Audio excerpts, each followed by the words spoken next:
काम रुकेगा गड़बड़ होगी। सिर्फ जैसे कि इधर रुके ना तो गड़बड़ हुई है ना, ऐसे इधर भी गड़बड़ होगी। मैं बहस नहीं करता।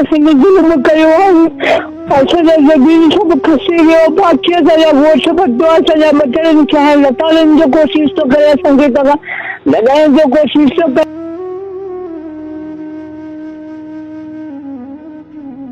ज़रूरत पई त असां मज़ामत में बि तव्हां सां गॾु हूंदासीं। मुंहिंजो नंबर बि सेव कयो, कॾहिं बि ज़रूरत पवे असां पहुची वेंदासीं फौरी तौर ते। सर महिरबानी महिरबानी महिरबानी। हाल वाला साईं ख़ुशि आहियो, ख़ैर तबियत सही आहे?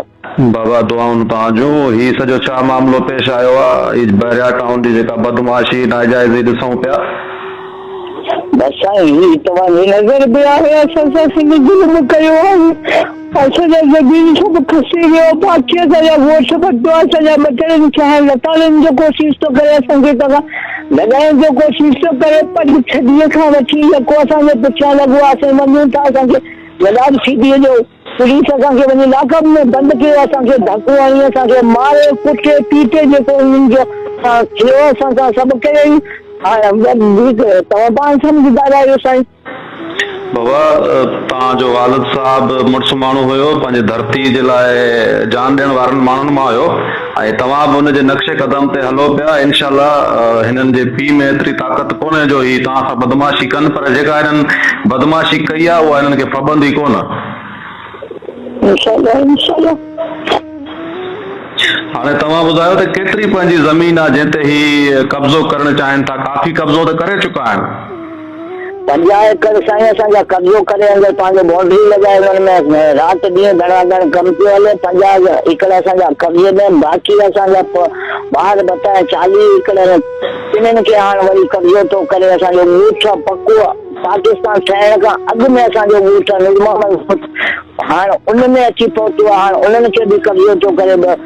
6 एकड़ असांजा ॿार आहिनि जे बाउंड्रीअ खां सरवी ज़मीन बि आहिनि, उन्हनि खे बि कब्ज़ो करे थो। कंहिंमहिल चए थो हितां गटर नालो थो ठाहियां, कंहिंमहिल चए थो रोड थो ठाहियां। असांखे चए थो हाणे बाबा हाणे पंहिंजे रिली कुले ते करियो, हाणे निकिरी वञो, ही जाइ छॾे ॾियो।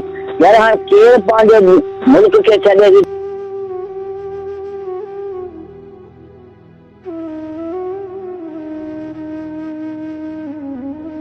गटर नालनि जे लाइ असांजे सरवी ज़मीन गटर नालनि जो कोन्हे को जॻह, तूं गटर जो नालो ते ठाहे गटर तो छॾे। असां सिर्फ़ु हिनखे कागज़ ॾेखारे साईं, इहे असांजा कागज़ आहिनि, इहे असांजा पका सरवी ज़मीन। कोर्ट में हाई कोर्ट में केस थो हले, हिननि खे हिस्ट्री लॻल आहे, हिननि जे बावजूद अहिड़ा कार्रवाइयूं थो करे, नाक ज़ुल्म ते नाइंसाफ़ी थो करे।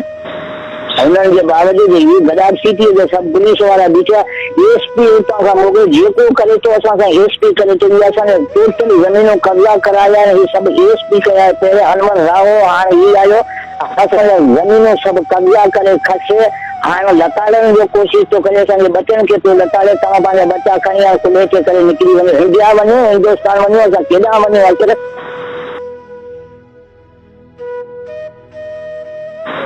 डीएसपी जो नालो छा आहे बाबा, इहो बि ॿुधायो। ऐं हुन खां अलावा इहो बि ॿुधायो त तव्हांजे वालिद साहब खे बि हिननि मां पैसनि जी ऑफर कई हुई, तव्हांखे बि का पैसनि जी ऑफर वग़ैरह कई आहे हिननि? न साईं, असांखे पैसनि जी ऑफर कोन कई। रुॻो बदमाशी पंहिंजा था ॾेखारनि, ॾंडे जे ताक़त हमलो था करनि, असांखे ना ज़ुल्म था करनि असां सां। अहिड़े पैसनि खे असां कोन था निहारियूं। अब उन टाइम ते बाबा ई पैसा वठी वञे, असांजे बता कोन्हे थियूं। पैसनि खे असां निहारियूं, कॾहिं खां असां ज़मीन खे खपाए छॾियूं। असां पैसनि खे कोन था निहारियूं, असां पंहिंजे धरतीअ खे निहारियूं था। असांजी धरतीअ अब्बा ॾाॾनि जो असांजो मिल्कत ज़मीन, असीं उन खे निहारियूं पिया।